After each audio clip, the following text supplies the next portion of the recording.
Une autre actualité avec pour thème défi du marché du travail en Afrique de l'Ouest. Quel impact de la violence et du harcèlement? C'est autour de cette question qu'a eu lieu l'atelier de dissémination des résultats de l'étude organisée dans la matinée du jeudi 13 février à Abidjan par l'École nationale supérieure de statistique et d'économie appliquée ENCA en sigle. Cet atelier a pour objectif aider les femmes qui subissent davantage de violences et de harcèlement sexuel liés au travail. Zénab Dosso y était avec cette équipe.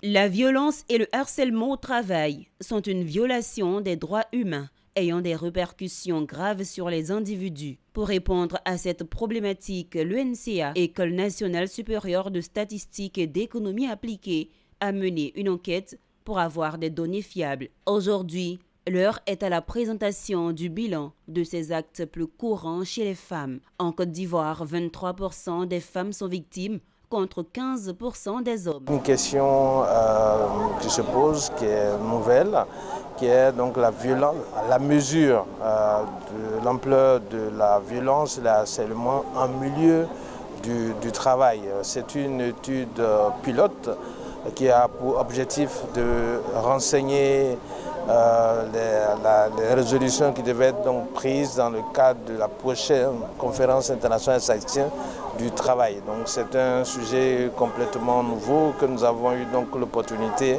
d'aborder, de mesurer en Afrique de l'Ouest à travers cette étude pilote dans ces 3 pays que sont la Côte d'Ivoire, le Burkina et le Sénégal. Les résultats ont montré pratiquement que plus de 40% des individus enquêtés ont indiqué avoir subi des actes de violence et de harcèlement aussi bien physique, sexuel et psychologique en lien avec le marché du travail. Je pense que cette question-là va entrer dans le second round de cette enquête-là, où il s'agira